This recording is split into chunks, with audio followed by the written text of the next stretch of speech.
Job లేక ఇబ్బంది పడుతున్నారా? అయితే మెడికల్ కోడింగ్ మీకు మంచి ఆప్షన్. వెంటనే కాల్ చేసి కోర్సులో జాయిన్ అవ్వండి. నమస్తే రమగారు. నమస్తే జయ. రమగారు, మనకి కామెంట్స్లో కొన్ని ప్రశ్నలు వస్తూ ఉంటాయి కదా. ఒక పర్సనల్గా వచ్చిన ఒక ప్రశ్న అండి, ఇది కామెంట్లో వచ్చింది కాదు యాక్చువల్గా. మనం ఎక్కువగా ఇష్టపడే వాళ్ళు మనల్ని దూరం పెడుతూ ఉంటారు. అప్పుడు అసలు మనం ఏం చేయాలి? వాళ్ళ కోసం ఇంకొంచెం ఏదైనా ప్రయత్నాలు చేయాలా, లేకపోతే ముందుకు సాగాలా? ఏం చేయమంటారు అనేది ఒక పర్సనల్ క్వశ్చన్ అనమాట. ఇది ప్రతి వాళ్ళకి జీవితంలో ఎప్పుడో ఒకప్పుడు ఎదురవుతుంది జయ. అవును రమగారు.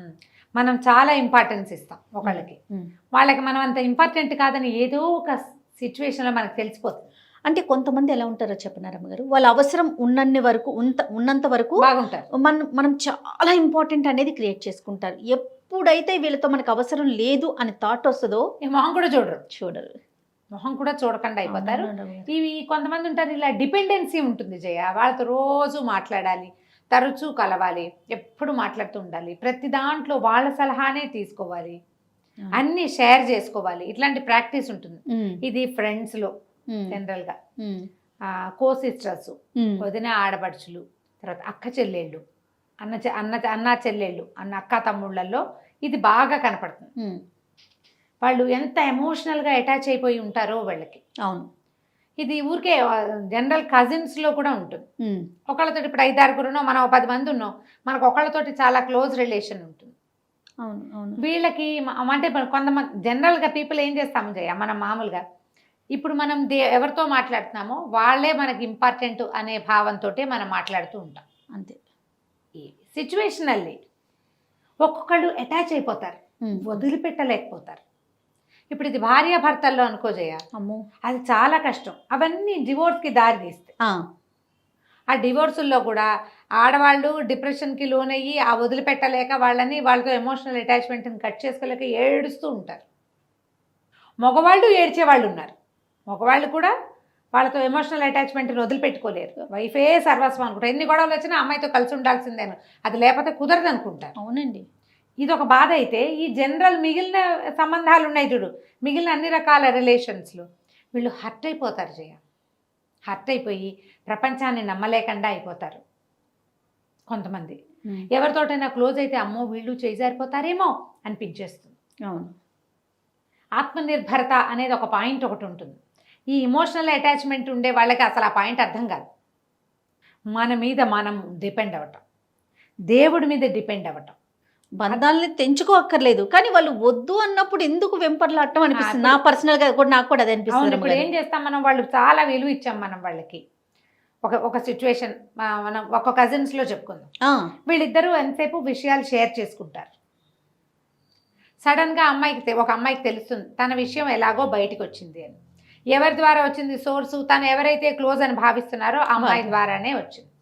అడగలేరు, ఊరుకోలేరు. అవును. క్రమంగా దాని మీద దృష్టి పెట్టేసరికి అర్థమవుతుంది తనలాగానే తన కజిన్కి ఇంకా చాలామంది క్లోజ్ ఉన్నారని. తనకు ఒకటే క్లోజు, ఈ క్లోజ్కి బోల్డన్ని క్లోజులు ఉన్నాయి. ఆ అమ్మాయి ఎక్కడో చోట ఫ్రీగా మాట్లాడుతుంది. అవును. ఆ మాటలు బయటికి 5-6 చోట్లకి తిరిగి నీకు అంత క్లోజ్ కాని వాళ్ళ దగ్గర నుంచి నీ దగ్గరకు వస్తుంది. నువ్వు హర్ట్ అయిపోతావు. ఇప్పుడు కొంతమందిని వదిలేస్తాం, ఫ్రెండ్స్ని గిన్స్ని వదిలేస్తాం. వీళ్ళతోటి మొహం చూపించకుండా ఉంటే సరిపోతుంది, మాట్లాడడం మానేస్తాం. నువ్వు ఈ రిలేషన్స్ని వదులుకోలేకపోతావు కదా. అంతే కదా. అప్పుడు ఇబ్బంది అవుతుంది. అందుకని ఎవరితోటైనా అలా ఒకళ్ళతోటే అటాచ్డ్గా ఉండటం తగ్గించుకోండి. ఒకవేళ మీరు అలా అటాచ్డ్గా ఉండి హర్ట్ అయితే నేను హర్ట్ అయ్యాను అని ఓపెన్గా చెప్పండి. ఒకసారి మీరు మాట్లాడేస్తే ఆ బరువు తగ్గిపోతుంది. తర్వాత ఏదో కొంచెం క్లోజ్నెస్ ఉంటుంది, ఎక్కువ ఉండదు. అయినా కూడా అవతల వాళ్ళు మీకు లొంగలేదనుకోండి, just leave it and move on. అంతే. జీవితంలో ముందుకెళ్ళాలి. ఇది భార్యాభర్తల విషయంలో కూడా అంతే చేయాలి. అవతల వాళ్ళు నీకు ఏ విలువ ఇవ్వరు, నిన్ను తమకి వద్దంటున్నారు అంటే వాళ్ళ కోసం వెంపర్లాడద్దు. ముందు నీకు నువ్వు టాప్ ప్రయారిటీ అనేది నువ్వు తెలుసుకో. వీళ్ళ కోసం ఆలోచించి డిప్రెషన్స్లోకి వెళ్ళిపోయి, హ్యాబిట్స్లోకి వెళ్ళిపోయి బాధపడి, అంటే రిలేషన్ బట్టి ఉంటుందంటారా? డెఫినెట్. ఇఫ్ ఎనీ రిలేషన్ అంటున్నారా? రిలేషన్ని బట్టి మన అమ్మ నాన్న, మన సొంత అక్క చెల్లి అన్నదమ్ములతోటి వచ్చింది, మాట్లాడేసుకుని దాన్ని అక్కడ సర్దుబాటు చేసుకుని మనమే ఒక అడుగు ముందుకేసి సర్దుబాటు చేసుకోండి. సర్దుబాటు చేసుకోండి. ఎస్ దాని తాలూకు నొప్పి ఉంటుంది, మొదట్లో చాలా బాగా నొప్పిగా ఉంటుంది, క్రమంగా నొప్పి తగ్గుతుంది, ఒక డాటర్లే ఉంటుంది, ఉంచుకోండి, ఏం పర్వాలేదు. అంతే. హ్యూమన్ రిలేషన్స్ ఇలాగే ఉంటాయి, క్రమంగా ఇది బయటకు విస్తరించండి. మన సంబంధాలు బయట ఉంటాయి, మన కజిన్స్ తోటి, ఫ్రెండ్స్ తోటి, రిలేటివ్స్ తోటి, అక్కడి నుంచి ఆఫీస్ కొలీగ్స్ తోటి. అంతే. ఇలాంటప్పుడు వీళ్ళతోటి కూడా కడిగేయండి, తెంచేసేయండి, అంతే. మూవ్ ఆన్ అయిపోండి లైఫ్లో. ఇలా వాళ్ళెవరో నిన్ను హర్ట్ చేశారని నువ్వు హర్ట్ అయిపోయి ఎక్కడ ఏది ఆగదమ్మా దేనికోసము. నువ్వు వద్దన్నా రాత్రి అవుతుంది, వద్దన్నా పగలైపోతుంది, అంతే కదండి. నువ్వు వద్దన్నా రోజులు గడిచిపోతాయి, నువ్వు ఏడుస్తూ దిగులు పడుతూ బాధపడుతూ ఇక్కడే నుంచుంటావు. మనం వద్దు అనుకుని అక్కడే ఆగుతాం. వద్దనుకున్న వాళ్ళు నీతోటి నార్మల్గా ఉంటే వాళ్ళ దారిని వాళ్ళు నడిచి వెళ్ళిపోతూ ఉంటారు, నువ్వెందుకు అక్కడే ఆగిపోవటం?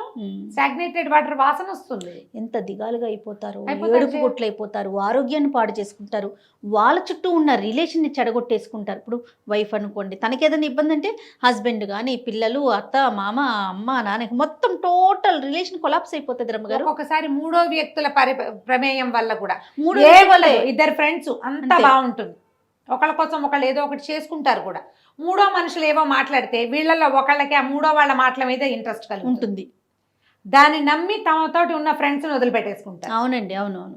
అవి కూడా హర్టింగ్ గానే ఉంటాయి జయ, అసలు ఆ గాయాలు ఎప్పటికీ పోవడం. అసలు నాకైతే ఆ చెప్పే వాళ్ళని ఏం చేసినా పాపం అనిపిస్తుంది. నిజం రమ్మగారు, వాళ్ళకేం రాదు దానివల్ల, మీరు చెడిపోతారు కదా. ఇప్పుడు నేనేమంటానంటే చెప్పేవాళ్ళు 100 చెప్తారమ్మా, వినేవాడు చెప్పమన్నాడు శ్రీపాద సుబ్రహ్మణ్య శాస్త్రి గారు కదా. గుండాలు చెప్పేవాడివి కాదు, వినేవాడి చెవులు కొయ్యాలి ముందు. అంతే. వినేవాళ్ళు సరిగ్గా ఉండాలి. నువ్వు ఏదెలా ఉన్నా సరే, మా మధ్య ఒక రిలేషన్ ఉంది, మేము చాలా కాలం కొన్ని విషయాలు షేర్ చేసుకుంటూ వచ్చాం అని వెళ్ళిపో, నువ్వు మామూలుగా అంతే కదా, అప్పుడు ఏ బాధ ఉండదు. చెయ్యవే నువ్వు అట్లా మరే చెవులు నింపుకుంటావు, ఎందుకంటే నీ లోపల నీకే ఒక అసంతృప్తి అవతల వాళ్ళ పట్ల. ఇప్పుడు మూడో వాళ్ళని మొదటి వాళ్ళని అనకూడదు, మనమే కదా తప్పు. అంతే కదండి, మనమంటూ నోరు ఇప్పబట్టే కదా, ఇప్పబట్టే ఈ మాటలన్నీ వస్తాయి. మూవ్ ఆన్ అవ్వండమ్మా. జీవితంలో ఎవరికి విలువ ఇచ్చినా ఇవ్వకపోయినా ముందు మీకు మీరు విలువ ఇచ్చుకోండి. అన్నిటికంటే అత్యంత మీ విలువైనది మీ జీవితం, మీ ఆరోగ్యం. ఇవి రెండూ బాగుంటాయి.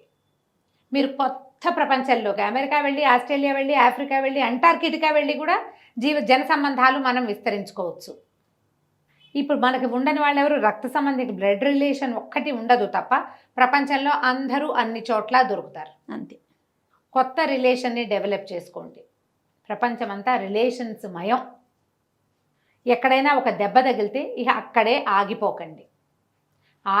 ఇప్పుడు రాజయ్య, ఇప్పుడు మనకి ఎన్ని థెరపిస్టులకి వాళ్ళకి డిమాండ్ పెరిగిపోలేదండి. అవునండి, ఏవో ఇష్యూస్ ఉంటాయి, అవి సాల్వ్ చేసుకోరు, అనారోగ్యాల్లోకి వెళ్ళిపోతాయమ్మా. మీ మెంటల్ స్ట్రెస్ అంతా మీ మోకాళ్ళ మీద, హాస్పిటల్ చుట్టూ కూడా బాగా తిరుగుతారండి, మందులు వేసుకుంటున్నారు, తిరుగుతారు. పైకి శరీరానికి మందులు వేసుకుంటున్నారు, మనసుకు మందు వేయట్లేదు. నువ్వు రిపేర్ నువ్వు చేసుకోవాలి, అది చేసుకోవట్లా. డాక్టర్స్ మీద డిపెండ్ అవుతున్నారు, గోడు వెళ్ళబోసుకుంటారు. ఎవరైనా కనిపించారంటే చెప్తారు, మళ్ళీ మామూలు. మొన్న ఒక దేవాలయంలో ఒక మనసును మార్చుకోలేకపోతారు. దేవాలయంలో ఒక ఆవిడ కనబడ్డారు జయ. ఆవిడ ఎందుకు అడిగారు నాకు తెలియదు. నేను ఊరికే లోపలికి వెళ్ళి కార్ బయటే ఉంది, మా వాళ్ళు ఏదో షాపింగ్ చేస్తున్నారు, నేను సరిగ్గా ఎక్కడ అమీర్పేట దుర్గగుళ్ళో. ఓకే. నేను లోపలికి వెళ్ళాను, ఒక 5-10 నేనేమి గబగబా చూసేసి ఒక 10 నిమిషాలు సంతోష్ మాత ముందు ఒక 5-10 నిమిషాలు కూర్చుని వచ్చేస్తా బయటికి. నేను మామూలుగా వెళ్ళినా అంతే, అంతకంటే ఎక్కువసేపు నేను ఉండను అసలు. ఆ కూర్చునేసరికల్లా ఆవిడెవరో పెద్దవిడే, నాకంటే కనీసం ఒక 3-4 సంవత్సరాలు పెద్దవారు అయి ఉంటారు. అమ్మ ఒక విషయం మాట్లాడాలి అని చెప్పి వాళ్ళ ఫ్యామిలీ ఇష్యూ గబగబా చెప్పేశారు నాకు. చాలా ఇబ్బందిగా ఉంది అని. నేనన్నా వదిలేయండి అమ్మా, వదిలేయమంటారు, వదిలేసేయండి. ఒక్కసారి వదిలిపెట్టేస్తే ప్రాణం హాయిగా ఉంటుంది. పోతే పోతుంది, అది వచ్చి ఏముంది. ఇప్పుడు మీకే 60 ఏళ్ళు వస్తున్నాయి, ఎందుకు దాన్ని ఏం చేసుకుంటారు? కష్టమా రమ్మగారు వదిలేయటం? చాలా కష్టం జయ, చాలా అత్యంత కష్టమైన విషయం వదిలేయటమే. సులువైన విషయం వదిలేయమని చెప్పడం. నేను ఈజీగా చెప్పా. ఎందుకు అడిగారో అమ్మ నాకు తెలీదు, గుళ్ళో కూర్చున్నాం, వదిలిపెట్టేసేయండి, మీరు ప్రశాంతంగా ఉంటారు, హాయిగా కృష్ణారామ అనుకోండి, వదిలేయండి. ఆవిడ 10 రోజులు ఫోన్ నెంబర్ తీసుకున్నారు. ఇట్లా నేను 5-6 కథలు విన్నా ఆ గుళ్ళో. సడన్గా చెప్పేస్తారు జయ, మొత్తం కథ అంతా చెప్పేస్తారు, ఇలా ఇలా ఇలా ఇలా ఉంది మా పరిస్థితి అని. ఆవిడ ఫోన్ నెంబర్ తీసుకున్నారు, ఫోన్ చేశారు నాకు.